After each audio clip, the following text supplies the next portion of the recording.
বোর্ডে যে অঙ্কটি দেখতে পাচ্ছেন, অঙ্কটি কিন্তু খুবই সহজ। 50তম BCS এসেছিল এবং এ ধরনের ম্যাথ চাকরির পরীক্ষাতে প্রায় সময় আসতেছে, সেহেতু এই ম্যাথটি কিন্তু খুবই গুরুত্বপূর্ণ। চলুন বোর্ডের দিকে খেয়াল করা যাক। x² - 2 plus 1/x² to the power whole power 7 এর বিস্তৃতিতে মধ্যপদ কততম পদটি? পঞ্চম পদ, সপ্তম, অষ্টম, নবম। আমাদেরকে এই রাশিটা দিয়ে এই রাশির বিস্তৃতিতে মধ্যপদ নির্ণয় করতে হবে। ম্যাথটি দেখা মাত্র একটু কঠিন মনে হতে পারে, কিন্তু ম্যাথটি কিন্তু আসলেই সহজ। প্রথমে আমরা এই রাশিটা লিখি, x² - 2 প্লাস 1/x² পাওয়ার হোল পাওয়ার 7। এখানে একটি সূত্র ব্যবহার হয়েছে। বীজগণিত মানেই হচ্ছে কোনো না কোনো সূত্রের প্রয়োগ। এ কারণে যে সূত্রটা এখানে অ্যাপ্লাই হয়েছে সেটা হচ্ছে a² - 2ab plus b²।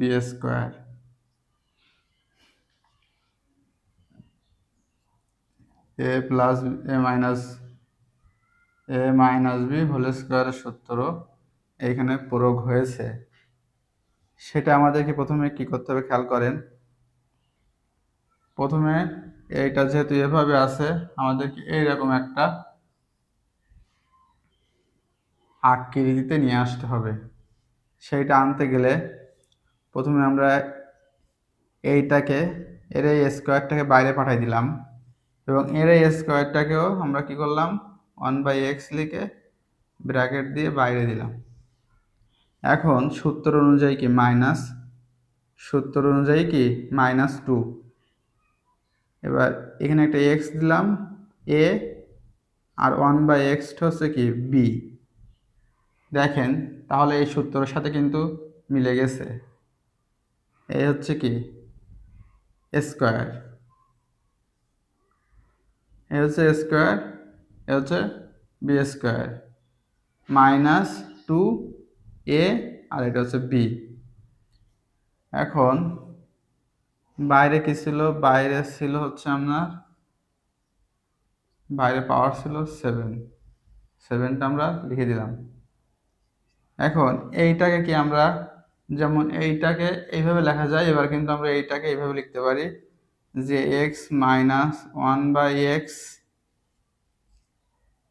Bracket square. এইখানে যে ব্র্যাকেটটা দিছি এইটা আমাদের সেকেন্ড ব্র্যাকেটও দিতে পারি, কারণ ফার্স্ট ব্র্যাকেটের পরে সবসময় সেকেন্ড ব্র্যাকেটই ব্যবহার করতে হয়। এবার যেহেতু এইখান থেকে আমরা এইখানে আসছি এই জায়গায়, এখন পাশে কি সেকেন্ড ব্র্যাকেট দিলাম, বাইরে যে 7টা ছিল পাওয়ার 7টা আমরা লিখলাম। এবার খেয়াল করেন x - 1/x এর হোল স্কোয়ার, এর পাওয়ার হচ্ছে 2 আর বাইরে হচ্ছে পাওয়ার 7। এই 7 আর 2 কিন্তু গুণ সম্পর্ক। পরের লাইনে এসে x - 1/x হোল মানে সম্পূর্ণটা, এবারে 7 দুনো 14, এর পাওয়ার হয়ে গেল কত? 14। এখন খেয়াল করেন x - 1/x বাইরে পাওয়ার আসছে কত? 14। এই 14 জোড় নাকি বিজোড়? 14 কিন্তু জোড়, এবং পাওয়ার আকারে যেটা আসবে সেটা জোড়ই বেশিরভাগ সময় হবে, কারণ এখানে স্কোয়ার ছিল। আর এই 2-র সাথে যা গুণ করা হবে সেটা অবশ্যই জোড় আসবে। এখন জোড় আসলে যে কাজটা করতে হবে, এই মধ্যপথ নির্ণয়ের ক্ষেত্রে বিস্তৃতিতে মধ্যপথ নির্ণয়ের ক্ষেত্রে যেটা করতে হবে, এই যে পাওয়ার 14, এই 14কে আপনার 2 দিয়ে ভাগ করতে হবে এবং সাথে +1 করতে হবে। +1 করতে হবে, 7 দুনো 14, 7 আর 1 8, মানে অষ্টম পদ। তার মানে এটা হচ্ছে অ্যান্সার। এখন এইখানে যে বিষয়টা আমাদের সবচেয়ে খেয়াল রাখতে হবে, তার মানে সূত্রটা কি বলেন তো? এই সূত্রটা হচ্ছে n/2 + 1। তাহলে বিস্তৃতির মধ্যপদ নির্ণয়ের সূত্র হচ্ছে এইটা। যখন পাওয়ার হচ্ছে আপনার কি হবে, জোড় হবে, আর যদি পাওয়ার বিজোড় হয় তখন কি করতে হবে, বিজোড় হইলে খুবই সহজ।